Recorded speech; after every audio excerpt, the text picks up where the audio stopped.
Hey, Nick, how are you doing this evening? I am outstanding, Amy. How are you doing? Yeah, I just want to thank you for late night. And what I will say is Easter's over. I am back to drinking full force, full throttle.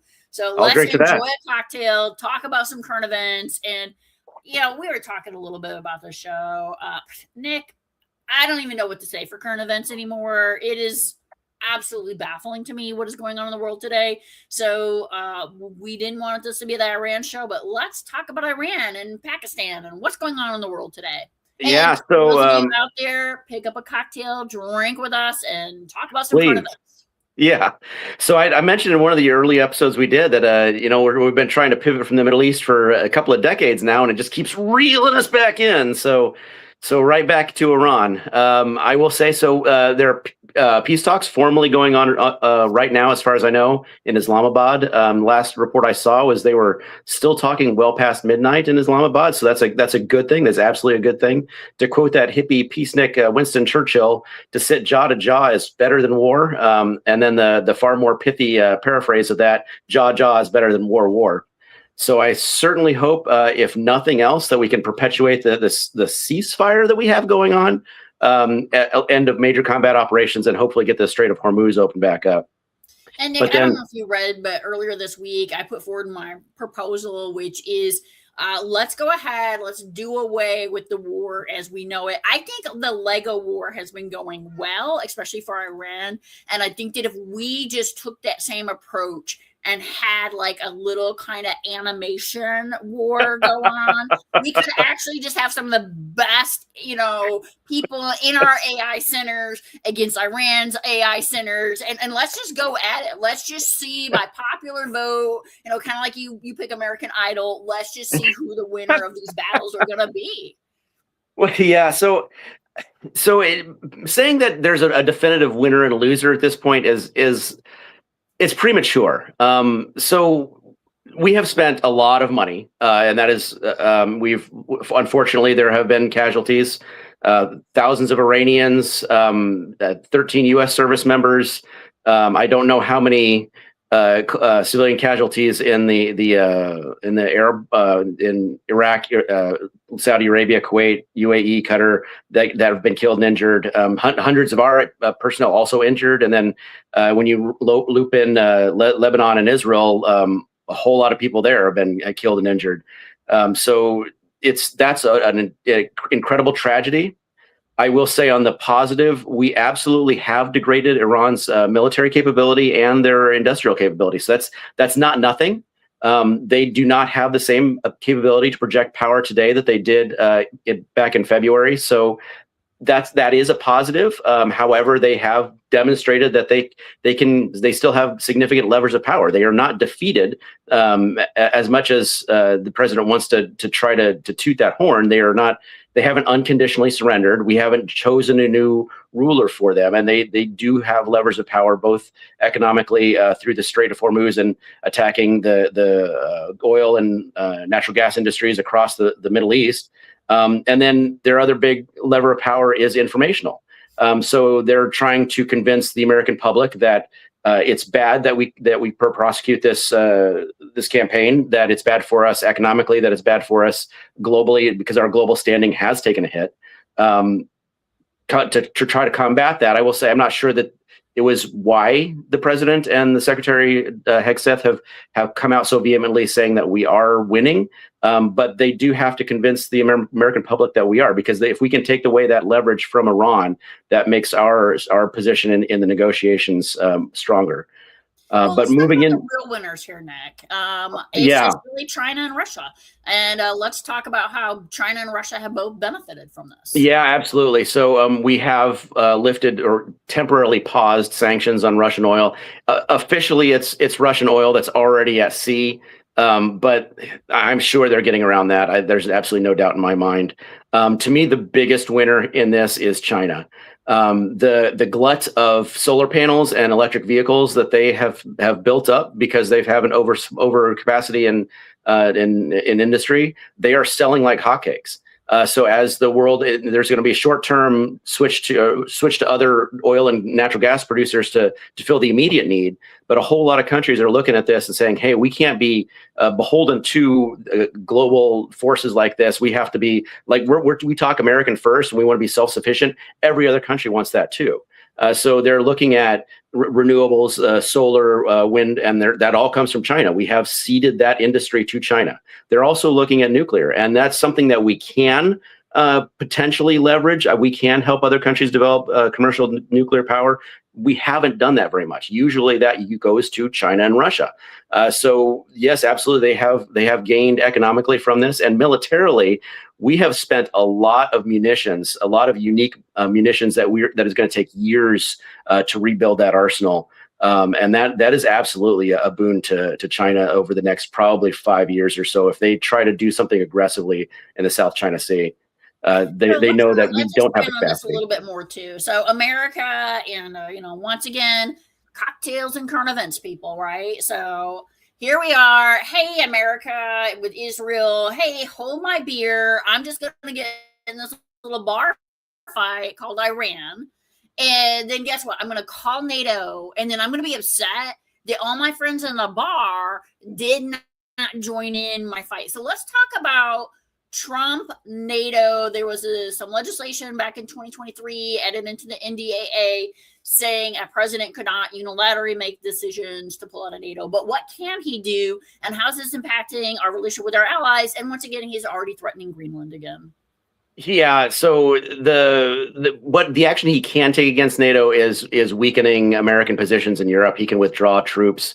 He can go combatively to try to pressure them in Greenland or some other avenue that he hasn't brought up yet.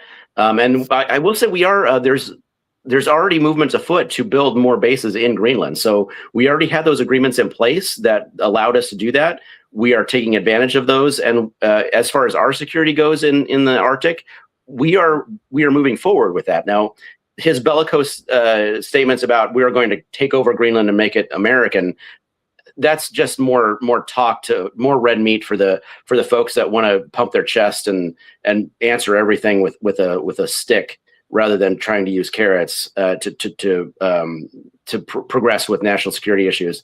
But it is absolutely alienating our allies. Our closest allies, Canada and the United Kingdom, are taking a step back and saying, hey, maybe the United States is not where we want to place our bets. Europe is absolutely rearming. They've realized that they maybe not be able to depend upon us. So Germany is looking at reinstituting the draft. A few other nations, I can't remember which ones off the top of my head, but a few other nations are looking at that as well. They're rebuilding their defense industrial base. So they're going to be buying fewer American weapons and more European ones. And I suspect following all of this, all the damage that's been wrought across the Middle East, a lot of these Middle Eastern countries are going to start doing that too. They're going to say, hey, America isn't quite the safeguard we thought it was. So maybe we need to build up our own indigenous capabilities and not rely so much on the United States. And if I may, publicly from some people complaining that they had paid Jared and they paid some other people from the Trump family and the administration and did not get what they felt like they were paying for. So it does appear very much to be a pay-to-play environment. There's definitely that impression. I can't speak to that authoritatively. I can see where people make the argument, but I don't have all the facts, so I'm not going to try to make the argument one way or the other. I will say that the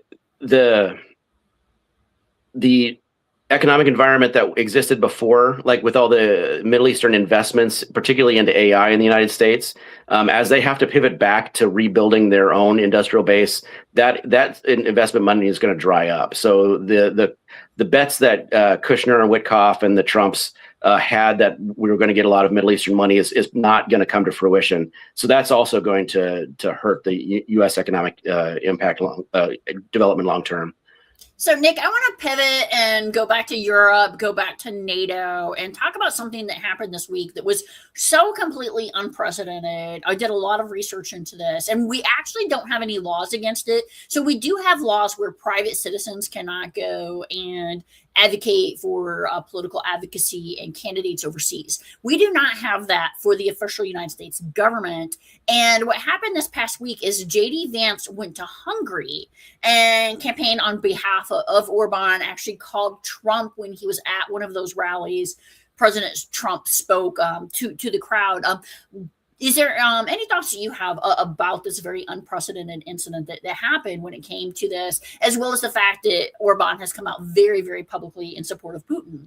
Yeah, so on the one hand, being overt about it is kind of refreshing because we've done this covertly for decades and probably centuries. We have maneuvered our preferred puppet or dictator into power around the world, and so the fact that we're doing it isn't so much a surprise. The fact that we're doing it so overtly, when we make such a big deal about people interfering in our elections and trying to influence our elections, is incredibly hypocritical, because that's exactly what we're doing. We're trying to influence and interfere in Hungary's elections rather than letting them decide what's best for them. We're telling them, and we did the same thing in Argentina.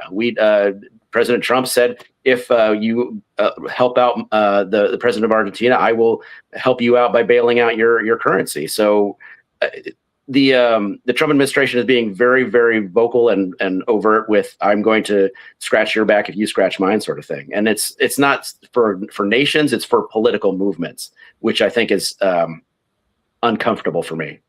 And now that we've pivoted down to Argentina, let's just go South and Central America. Cuba's still out there. Cuba, people starving, people don't have power, and we're not seeing a lot of progress there right now. There's so much focus on Iran, so much in Europe, Hungary, etc. So what are your thoughts right now for the Cuban people? And there's been talk about regime change, but it doesn't appear that anybody's really investing any real time in them. Yeah, maybe this is my cynicism coming through, but when President Trump tweeted his tweet about the next conquest for the American military, I kind of suspect he was talking about Cuba. I think that he wants to get a clear win under his belt before the midterms, and he wants to disengage from Iran as quickly as he can and then do something real quick, some sort of Venezuela-like action real quick, so he can say, hey, look what I'm doing on the world stage that's positive, that I can say America won and America got what it was looking for. As far as actual regime change in Cuba, while it probably wouldn't be terribly difficult to remove the communist regime, there is not a unified opposition ready to take its place. So we would be stuck in sort of a maybe not failed state, but not necessarily super functional state either, in which there are a whole lot of competing interests. It's not maybe American commercial interests are going to profit a lot, and that's probably what Trump really cares about, but it's not going to be any better for the Cuban people, I don't think. Okay, Nick, we have been around the world here. We've covered a lot of important topics. For those of you out there listening now or listening in the future, thanks a lot. Grab your cocktail, come listen to our current events. We are flexing a little bit on the time this week. Last week, apologize. We weren't able to get out during Easter, and we'll be back again next week. And hopefully between now and then, we haven't decided to genocide an entire civilization. So, Nick, any closing comments? So I do want to say, as far as what I envision for where this is going with Iran, I don't think that they're going to budge on their nuclear thing. I don't think there's anything that has changed since February in their calculus there. So the idea of a formal peace treaty with them, I think, is a bridge too far. But if we can perpetuate a ceasefire, if we can stop the killing, then it's absolutely a good thing. And then we'll have to help Israel and Lebanon figure their problems out to stop the killing there. But I'm glad to see you're drinking again. You're through Lent, so you're drinking wine tonight, right? I am. I'm actually drinking some sparkling wine. And just a reminder, everybody, please support the Book Horror Universe, where cocktails and current events, as well as Two Evils, come out of. And very, very close to getting the next book out for the Decoding History series, which is dystopian fiction grounded in current events. And so the next book is going to be focused very much on South America and events going on now. So if you're interested in what happens to the future of starving Cuban people and Venezuela, I get pretty drunk and philosophize about that in a very fun novel kind of way for, if you kind of like that Jane Austen meets dystopia vibe. Pride and Prejudice and Zombies didn't do it for you? Exactly, right. So it's definitely that kind of future. It's very kind of 1984 Handmaid's Tale Jane Austen vibe. So thanks everybody for being here. We will see you again next week, and cheers.